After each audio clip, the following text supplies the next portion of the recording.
जैसे कि हम लोग जानते हैं physics is the branch of science related to nature and natural phenomenons. Nature में कोई भी होता है तो मैटर होता है, मैटर का प्रॉपर्टी चेंज होता है। मैटर का स्टडी अगर हम केमिस्ट्री करते हैं तो केमिस्ट्री है, लेकिन मैटर के अंदर में नेचर है या नेचर के अंदर में मैटर है, पहले दिन ही आपको बताया गया था कि मैटर के अंदर में नेचर है। यानी कि मैटर को यदि हम मेजर करते हैं तो उसका प्रॉपर्टी किस तरह से चेंज होता है, कौन कौन सा फिजिकल प्रॉपर्टी उसके होते हैं, उसको मेजर कैसे करेंगे। तो व्हाट इज मेजरमेंट? मेजरमेंट जो भी होता है वो हम लोग मेजरमेंट ऑफ फिजिकल क्वांटिटी ही कहते हैं, फिजिकल क्वांटिटी। तो फिजिकल क्वांटिटी क्या है? फिजिक्स जो है नेचर से तो रिलेटेड है, लेकिन फिजिकल क्वांटिटी क्या है? यदि मैटर अगर भी है तो मैटर का लेंथ होगा, अगर भी तो लेंथ को मेजर करते हैं तो फिर लेंथ को कंपेयर करेंगे। Measurement is the comparison. यदि हम आपसे पूछे कि ये लाइन बड़ी है या छोटी है तो आप नहीं बता पाइएगा। यदि इसके रेस्पेक्ट में हम बताने के लिए बोले तो ये लाइन बड़ी है, तो इसके रेस्पेक्ट में हम इसको कंपेयर कर रहे हैं। It is larger then this line but smaller then ये। तो इसको ए बोल रहे हैं, बी बोल रहे हैं, सी। तो B is larger than A but smaller than C. तो मेजरमेंट इज कंपैरिजन। इसका मतलब हुआ measurement is comparison, comparison of physical quantity. अब कंपैरिजन जब भी हम करेंगे तो बाजार में आप जाइएगा तो कोई भी चीज़ को कंपेयर कीजिएगा तो सेम डायमेंशन के लिए कंपेयर कीजिएगा। मास को मास से कंपेयर कीजिएगा, लेंथ को लेंथ से कंपेयर कीजिएगा, वॉल्यूम को वॉल्यूम से कंपेयर कीजिएगा, फोर्स को फोर्स से कंपेयर कीजिएगा। तो जो भी क्वांटिटी है उसके कंपैरिजन के लिए हमको यूनिट चाहिए। तो व्हाट इज यूनिट? यूनिट है क्या? तो यूनिट जैसे हम इसको अगर रेफरेंस मान लें तो इसके रेस्पेक्ट में ये लार्जर है और इसके रेस्पेक्ट में ये भी लार्जर है। तो unit is the basic smallest value of measurement. और जब हम कंपेयर कर रहे हैं तो सबसे स्मॉलेस्ट या जिसको हम रेफरेंस पॉइंट मानते हैं दैट इज यूनिट। लेकिन यूनिट का मतलब ये नहीं है कि हम वहीं से स्टार्ट होता है, हमको मानने पे डिपेंड करता है कि हम किसको रेफरेंस पॉइंट मानते हैं। फॉर एग्जांपल यदि हम मास के बारे में बात करें, मास को हमको कंपेयर करना हो then we have to use beam balance. हमको बीम बैलेंस की आवश्यकता होती है या स्प्रिंग बैलेंस। ये स्प्रिंग बैलेंस इस टाइप का स्प्रिंग बैलेंस होता है, ये स्प्रिंग बैलेंस होता है, यहाँ उंगली लगा रहता है, इस पे वेट लगा रहता है, ये स्प्रिंग बैलेंस है। तो बीम बैलेंस या स्प्रिंग बैलेंस का यूज किया जाता है, ये टूल्स ऑफ मेजरमेंट है। लेकिन जब हम मेजर करेंगे तो यूनिट हम कैसे डिसाइड करेंगे? तो मान लीजिए, इमेजिन कीजिए कि हम सब्जी बेचने वाले हैं और घर से आलू बेचने के लिए लाए हैं या टमाटर बेचने के लिए लाए हैं, बाजार में रखे हुए हैं और पता चला कि हम तो वेट ही नहीं लाए, जो तराजू में रख करके बटखारा जिसको बोलते हैं वो वेट ही नहीं लाए। तो उस वेट को हम नहीं लाए तो फिर भी हम जो है सामान बेचना चाहते हैं तो कैसे बेचेंगे? तो बगल वाले से बटखारे जिसको वेट कहते हैं उसको बोरो करेंगे, 1 केजी रहेगा। अब 1 केजी अपना आलू जो है थैले में रख करके इसको कंपेयर कर लेंगे, तुलना कर लेंगे। इस पर फोर्स लग रहा है M1 जी, इस पर फोर्स लग रहा है M2 जी, ये डाउनवर्ड टाइप का डाउनवर्ड साइड में लग रहा है। दोनों फोर्स एक दूसरे के बराबर है तो ये कांटा जो बीम पैरेलल होगा, ये बिल्कुल इस तरह से पैरेलल रहेगा, लाइन एकदम सीध में रहेगा और कांटा आपका इसका 90 डिग्री में दिखेगा। ये अगर ये ऐसा हो जाता है एकदम सीध में दिखेगा, 90 डिग्री तो वैसे भी रहता है लेकिन सीध में रहेगा आपका। अगर भी ऐसे रहेगा तो इसका मतलब है कि ये सही नहीं है, इसमें परपेंडिकुलर अगर 90 डिग्री आ जाता है तब तो उस केस में जो भी इस पर फोर्स लग रहा है इसका फोर्स और इसका फोर्स बराबर हो जाता है। तो M2G is equal to M1G, g cancel हो गया, इस केस में M2 इक्वल टू M1। तो हम लोग समझ जाते हैं कि जितना बटखारे में रखा बटखारा का मास है वही मास हमारे आलू का भी है। अब हम इस आलू को एज यूनिट मान के चलेंगे। अब हम जिससे बटखारा लिए हुए हैं उसको हम दे देते हैं और तब जो है यदि कोई दूसरे पर्सन आते हैं तो इसको हम लोग यहाँ पे रखते हैं, इस थैले को जो कि 1 केजी है, और कस्टमर को बोलते हैं कि आप इसको मान के चलिए कि 1 केजी है। और स्टैंडर्ड उसी को बोला जाता है स्टैंडर्ड वैल्यू, मान करके जो चला जाता है मानक वैल्यू उसी को बोला जाता है मानक वैल्यू। यदि हम आर्गूमेंट करें, दूसरे लोग आर्गूमेंट करें कि नहीं आपका वेट जो है सही नहीं है, तो हम जो है स्टैंडर्ड जो बटखारा है जिसके रेस्पेक्ट में हम इसको रिफर किए हैं उसको ला करके कंपेयर कर देंगे और सीधे बोल देंगे कि देखिए आप जो बोल रहे हैं वो गलत है। यदि गलत होता है तो हम जो है इसको सुधारेंगे।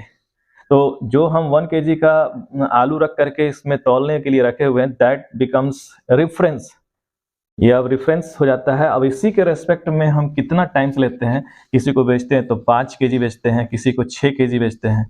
अब अगर भी हम इसको 1 केजी को 2 केजी करना चाहें तो क्या करेंगे, यहाँ पे फिर अगेन इसको बराबर, इसके बराबर फिर आलू रखेंगे और ये दोनों को बंडल, अगर भी हम लोग दोनों का बंडल बना दें, दोनों का बांध दें, तो ये 2 केजी का बटखरा हो जाएगा। तो इसका मतलब हम स्टैंडर्ड को रिफर करके मास दूसरे को कैलकुलेट कर रहे हैं, कंपेयर कर रहे हैं, तो कंपैरिजन ही है। Measurement is comparison with respect to smallest value that is called unit. तो इसमें यूनिट क्या हुआ, kg, unit of mass kg. उसी तरह से यहाँ स्प्रिंग बैलेंस में क्या होता है कि यदि हम इसमें वेट डालें m1g तो ये नीचे की ओर जाएगा और स्प्रिंग खिंचाव महसूस करेगा। इस तरह से फिजिक्स में आप आगे पढ़िएगा, इसमें तो नीचे की ओर जा रहा है फोर्स mg और स्प्रिंग इसको खींचना चाह रहा है अपर की ओर, वो इस फोर्स से खींच रहा है kx, और दोनों ही फोर्स बराबर है तो kx इक्वल्स टू mg। तो x का इलोंगेशन जो होगा, x जो इलोंगेट होगा, x का वैल्यू ही वेट बताएगा। जितना ज़्यादा x का वैल्यू होगा उतना ज़्यादा वेट होगा। वो उस तरह से स्केल कर दिया जाता है। तो हम लोग स्केलिंग उस टाइप से ही करते हैं और उसको यहाँ पे नंबर दे देते हैं कि इस तरह से अगर ये आता है तो इतना मान के चलिए, इतना मान के चलिए। वही है मानक, जिसको बोलते हैं मानक, स्टैंडर्ड। ये था मास। मान लेते हैं, इमेजिन करते हैं, यदि हमको किसी धागे को मेजर करना हो, ये एक थ्रेड है जिसको मेजर करना हो, तो हम जानते हैं कि घर में जाएंगे, स्केल तो मेरे पास है ही। स्केल डिवीजन को कहा जाता है, जो स्मॉलेस्ट डिवीजन होते हैं वो स्केलिंग हो गए। ये स्केल हो गया 1 सेंटीमीटर, 2, 3, 4, 5, 6, 7 इक्वल डिवीजन में रहता है। ये इक्वल डिवीजन में रहता है, 10 के अंतराल में रहेगा, 10 इस तरह के लाइनिंग रहेंगे, उसके अंतराल में इस तरह से रहता है, इक्वली डिवाइड रहता है। यहाँ हो गया तो ये मान के चलते हैं 8 है, और आगे बढ़ा देते हैं 9 है, और यहाँ पे 10 है। अब इस धागे को अगर मेजर करना हो, हमको किसी भी धागे को मेजर करना हो, और कोई बच्चा अगर इस स्केल को तोड़ दे, तो आप उस बच्चे से मारपीट तो नहीं कीजिएगा, बच्चा बच्चा होता है, आप उससे नहीं मारपीट कीजिएगा। आपको साइंस पढ़ाया जा रहा है, आप कैसे करेंगे आप जानते हैं कि हम इसको इनिशिएटिंग मान लेते हैं कि यही इनिशिएटिंग वैल्यू है जो उससे हम कंपेयर करेंगे। तो इसको हम अपना स्केल बना सकते हैं, इसको 0 बना दें, इसको 1 बना दें, 2, 3, 4, 5, 6, 7 एंड 8। यदि इस धागे को यहाँ से रखा जाए, मान लेते हैं यहाँ इस तरह से रख रहे हैं, इस टाइप से आता है लाइनिंग, और ये पॉइंट इस पे कट रहा है, तो हम 2 तरह से इसको मेजर कर सकते हैं। यदि हम अपना स्केलिंग किए हुए हैं तो 1, 2, 3, 4, 5, 6, 1, 2, 3, 4, 5, 6, यानी कि ये 6 सेंटीमीटर अगर है तो ये 6 सेंटीमीटर है, हम लोग इसको मेजर कर लिए। लेकिन अगर हम ये मानते हैं तो ये इनिशियल वैल्यू है 2 और फाइनल वैल्यू है 8। तो जब हम इसको मेजर करेंगे, यहाँ से यहाँ तक का लेंथ को मेजर करेंगे, तो ये डिफरेंस जो होगा वही होगा। तो डिफरेंस क्या हो गया, 8 - 2 दैट इज 6 सेंटीमीटर। तो 2 तरह से हम मेजर कर सकते हैं, अगर हम इसको स्टार्टिंग ही मान लें, या इसमें जो रीडिंग दिया हुआ है इसको इनिशियल और इसको फाइनल मान लें। तो फिजिक्स में हम लोग यूज करेंगे लिमिट भी इसी तरह से आता है, initial value and final value. Initial value यहाँ 0 है, यहाँ भी डिफरेंस के रूप में देख सकते हैं, यहाँ 0 माने हुए हैं तो ये हो गया 6, तो 6 - 0 दैट इज 6। तो डिफरेंस हम लोग निकालते हैं, जब भी हम लोग कंपेयर करते हैं वो डिफरेंस को निकालते हैं। तो हम लोग समझ रहे हैं मेजरमेंट इज कंपैरिजन, और जब भी कंपेयर करेंगे तो वो कितने टाइम्स होगा, जो स्मॉलेस्ट वैल्यू होगा दैट इज यूनिट। तो unit of mass is KG, unit of length is metre, उसी तरह से unit of time is second, unit of current is ampere, unit of temperature is kelvin, unit of mole of amount of substance is mole, unit of luminous intensity is candela. इस तरह का होता है। Unit of सब चीज़ तो हो ही गया। अब 1, 2, 3, 4, 5, 6, 7 फिजिकल क्वांटिटी का हम लोग यूनिट जो यूज करते हैं, जो सब लोग मानते हैं दैट इज स्टैंडर्ड सिस्टम, ऐसा यूनिट।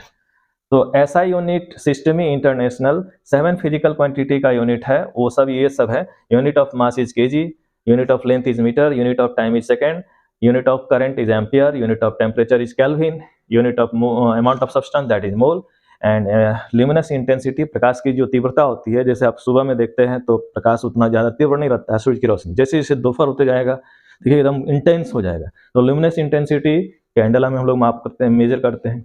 तो यूनिट क्या, मेजरमेंट क्या हुआ, दैट इज कंपैरिजन। यदि हम लेंथ को मेजर कर लिए, मास को मेजर कर लिए, अब यदि वॉल्यूम को मेजर करना हो तो उसके लिए क्या होता है, तो जब भी वॉल्यूम को मेजर करते हैं हम लोग 3 डायमेंशन यूज करते हैं। डायमेंशन का मतलब होता है कितने एरिया होते हैं उसके, कितने साइड्स में जाएंगे हम लोग, कितने जगह, मतलब डायमेंशन का मतलब होता है मैथमेटिक्स में इसको कहा जाता है कोऑर्डिनेट्स। जिसके 1 कोऑर्डिनेट्स होते हैं वो 1 डायमेंशन होते हैं, जिसमें केवल लंबाई होगा, उसमें लंबाई, ये मान लेते हैं केवल चौड़ाई है, ब्रेथ है, इधर ऊंचाई है, हाइट है। और यदि लेंथ और ब्रेथ को मेजर करते हैं तो ये एरिया हो गया, length into breadth that gives area. तो एरिया का यूनिट क्या होगा, तो लेंथ का यूनिट मीटर है, ब्रेथ का यूनिट मीटर है, that is metre square. Metre square is the unit of area. और अगर भी हम वॉल्यूम बनाना चाहते हैं तो हाइट भी मेजर करना होगा, तो length into breadth into height, length breadth into height, that is volume. ये वॉल्यूम देता है। और वॉल्यूम का यूनिट क्या हो गया, metre into metre into metre, that is metre cube. तो metre cube is the unit of volume. तो वॉल्यूम 3 डायमेंशनल मेजरमेंट है जिसमें लेंथ ब्रेथ एंड हाइट होता है। लेकिन किसी के वॉल्यूम को कैसे मेजर करता है, तो आप मैथमेटिक्स में आप पढ़े होंगे, किसी सिलेंडर का वॉल्यूम जो होता है वो क्या होता है। सिलेंडर का वॉल्यूम, ये सिलेंड्रिकल शेप में है, इसका रेडियस r है, तो इसमें, और इसका हाइट h है, तो इसका वॉल्यूम हो गया पाई r स्क्वायर इंटू एच। जो हम करते हैं वो स्मॉलेस्ट रेफरेंस को हमको लेते हैं, और स्मॉलेस्ट रेफरेंस जो होता है दैट इज यूनिट। यूनिट जो होता है कि क्वांटिटी के अनुसार, फिजिकल क्वांटिटी का जो है डिफरेंट यूनिट होते हैं, डिफरेंट फिजिकल क्वांटिटी के डिफरेंट यूनिट होते हैं, जिसमें कि ऐसा यूनिट जो हम लोग देखे हुए हैं। अब यूनिट्स कितने टाइप्स के होते हैं, पहले टाइप्स नहीं, सिस्टम हम लोग बात कर लें। तो सिस्टम का मतलब होता है कि हम किस तरह से इसको मेजर करते हैं, किस रेफरेंस में मेजर करते हैं। तो सिस्टमिक इंटरनेशनल यानी एसआई सिस्टम तो आपको बता दिए एक सिस्टम। तो सिस्टम कौन कौन से होते हैं, एसआई सिस्टम, सीजीएस सिस्टम और एफपीएस सिस्टम। कैपिटल में भी लिख सकते हैं। एसआई सिस्टम तो सामने है, सीजीएस सिस्टम में लेंथ सेंटीमीटर में, मास ग्राम में और टाइम सेकंड में। इसमें लेंथ फीट में, फुट में, मास पाउंड में और टाइम सेकंड में। एक होता है एमकेएस, लेंथ मीटर में, टाइम लेंथ मीटर में, मास किलोग्राम में और टाइम सेकंड में। ये तीनों में ही देखिएगा कॉमन है टाइम का यूनिट सेकंड। तो एसआई सिस्टम में भी सेकंड है। तो सेकंड जो ले रहे हैं वह जितने भी सिस्टम देख रहे हैं 1 2 3 4 चारों सिस्टम में कॉमन है। एसआई सिस्टम कहाँ डेवलप हुआ, फ्रेंच में, ये फ्रेंच में डेवलप हुआ। सीजीएस सिस्टम भी वहीं पे हुआ, फ्रेंच में। एफपीएस सिस्टम इंग्लैंड में हुआ, इंग्लैंड। हम लोग जो पेस्ट्री वगैरह खरीदते हैं या केक खरीदते हैं, बर्थडे में जो केक खरीदते हैं वो पाउंड में बेचता है, वो केजी में नहीं बेचता है, पाउंड में बेचता है। तो पाउंड 1 पाउंड आधा किलो से कम होता है, 445 समथिंग होता है ग्राम, 445 या 46, 454 केजी। तो 1 पाउंड इज इक्वल टू इतना केजी होता है, 454 केजी। लगभग आधा केजी से कम होता है, ये आधा केजी से कम होता है पाउंड। तो pound is the unit of mass in England का जो सिस्टम है वो एफपीएस सिस्टम है। और ऐसा ही सिस्टम में मास का यूनिट हुआ किलोग्राम। अब सिस्टम के बाद कितने टाइप्स के यूनिट होते हैं, यूनिट के क्या टाइप्स होते हैं, तो there are 2 types of unit. एक जो किसी पे डिपेंडेंट नहीं है, दैट इज फंडामेंटल, और दूसरा जो दूसरे पे डिपेंडेंट है, दैट इज डिराइव्ड। तो types of unit, there are 2 types of unit. First one is fundamental unit,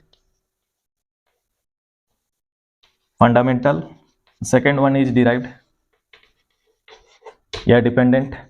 fundamental unit basic होता है, ये सबसे सिंपलेस्ट भी होता है, किसी पे डिपेंडेंट नहीं होता है, इंडिपेंडेंट होता है, इंडिपेंडेंट होता है। और इसको रिजॉल्व नहीं कर सकते हैं, तो कैन नॉट बी रिजॉल्व, इसको और तोड़ नहीं सकते हैं, छोटा सिंपलर फॉर्म में और नहीं तोड़ सकते हैं। जैसे कि unit of length metre, unit of mass KG, unit of time second. यदि हम एक पोजीशन ये है, इस पोजीशन पे जा रहे हैं बी पोजीशन पे, तो यहाँ अगर हम लेंथ मेजर किए तो 20 मीटर हम ट्रैवल किए, यहाँ से यहाँ गए 20 मीटर ट्रेवल किए, और समय लगाए तो 5 सेकेंड में समय लगा। अब अगर कोई पूछ दे कि किस स्पीड से हम मूव किए, तो स्पीड के लिए हम लोग जानते हैं स्पीड इक्वल टू होता है distance by time. Speed equal to velocity equal to displacement by time, या एस को ही स्पीड से डिनोट कर सकते हैं। तो वेलोसिटी या स्पीड डिस्टेंस बाय टाइम कितना, क्योंकि डिस्प्लेसमेंट और डिस्टेंस में अंतर है, आगे पढ़ेंगे। वेक्टर क्वांटिटी है डिस्प्लेसमेंट, और डिस्टेंस स्केलर क्वांटिटी है। वेलोसिटी वेक्टर क्वांटिटी है और स्पीड स्केलर क्वांटिटी। लेकिन हम केवल मैग्नीट्यूड केवल देख रहे हैं, अगर डायरेक्शन नहीं देख रहे हैं। तो डिस्टेंस ट्रेवल किया गया 20 मीटर और टाइम लगा 5 सेकेंड, तो ये 4 मीटर पर सेकेंड, ये मीटर पर सेकेंड डिपेंडेंट हो गया है 2 यूनिट पे, लेंथ के यूनिट पे और टाइम के यूनिट पे, so it is derived unit. तो डिराइव्ड यूनिट डिपेंडेंट यूनिट है, डिपेंडेंट यूनिट है, ये एक से अधिक सिंपलेस्ट फंडामेंटल यूनिट से मिलकर के बना रहता है। इसको रिजॉल्व कर सकते हैं, कैन बी रिजॉल्व, इसको तोड़ सकते हैं। और ये बेसिक नहीं है, ये डिपेंडेंट है, बेसिक यूनिट नहीं है, it depends on more than one basic और फंडामेंटल यूनिट्स। अब वेलोसिटी का यूनिट मीटर पर सेकेंड हुआ, that is derived unit. Length का यूनिट मीटर हुआ, टाइम का यूनिट सेकेंड हुआ। यदि हम एक्सेलरेशन की बात करें तो यदि यहीं से हम चल रहे हैं और इस केस में हमारा वेलोसिटी था 20 मीटर पर सेकेंड और यहाँ पहुँचते तक में हमारा वेलोसिटी हो गया 50 मीटर पर सेकेंड और टाइम लगा इतना ही 5 सेकेंड में, तो ऐसे केस में हम एक्सेलरेशन क्या निकालेंगे? तो चेंज इन वेलोसिटी 50 माइनस 20, यानी कि कितना चेंज हुआ हमारा? 50 माइनस 20 30 मीटर पर सेकेंड और डिवाइडेड बाई टाइम हो गया 5 सेकेंड, तो 6 metre per second square, 6 metre per second square. तो मीटर पर सेकेंड स्क्वायर आप देख सकते हैं, मीटर पर सेकेंड स्क्वायर में 2 यूनिट यहाँ इन्वॉल्व है, एक लेंथ का यूनिट और दूसरा टाइम का यूनिट। तो metre per second square is again the derived unit. तो डिराइव्ड यूनिट का पहचानने का एक ही तरीका है, उसमें 2 से ज़्यादा यूनिट होगा, 2 या 2 से ज़्यादा सिंपलेस्ट यूनिट होंगे, उसको कहते हैं डिराइव्ड यूनिट। अब फोर्स अगर भी हम यहाँ निकालना चाहते हैं कि फोर्स कितना लग रहा है, तो किसी का मास अगर भी है 5 kg और उस पर उसका एक्सेलरेशन हो गया, जितना एक्सेलरेशन से हम जो है इसको मूव करवाए 6 मीटर पर सेकेंड से स्क्वायर, तो फोर्स इक्वल टू होता है मास इंटू एक्सेलरेशन। तो मास हो गया 5 kg एंड एक्सेलरेशन हो गया 6 मीटर पर सेकेंड स्क्वायर, तो ये हो गया 30। तो ये न्यूमेरिकल वैल्यू है, लेकिन इसका यूनिट हो गया kg metre per second square. तो kg metre per second square is again derived unit, लेकिन ये किस पर डिपेंड कर रहा है? मास पे, मास के यूनिट पे, लेंथ के यूनिट पे और टाइम के यूनिट पे। अब इसके बाद एक टर्म आता है डायमेंशन, डायमेंशन या dimensional formula. What is dimension?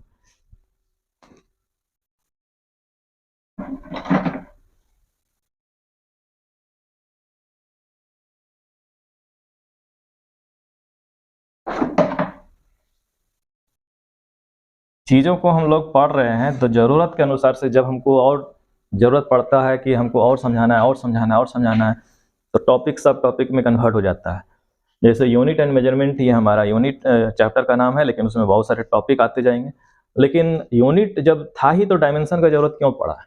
तो डायमेंशन से हम लोग बहुत सारा चीज़ देखेंगे आगे कि इससे हम लोग कि कोई फार्मूला अगर बन रहा है या रिलेशन बन रहा है तो करेक्ट है या नहीं है, उसको हम चेक कर सकते हैं डायमेंशन के आधार पे। तो 5 kg का ब्लॉक है और इस पे फोर्स लग रहा है और इसका एक्सेलरेशन हो गया 3 मीटर पर सेकेंड स्क्वायर। इस पर फोर्स लगा रहे हैं, इस डायरेक्शन में फोर्स लगा रहे हैं, ये फोर्स लगा रहे हैं F। तो फोर्स कितना होता है? तो फोर्स अभी अभी निकाले, force equal to mass into acceleration, ये तो हम लोग जानते ही है, वैसे हम लोग डिराइव भी करेंगे इसको कैसे आ रहा है ये।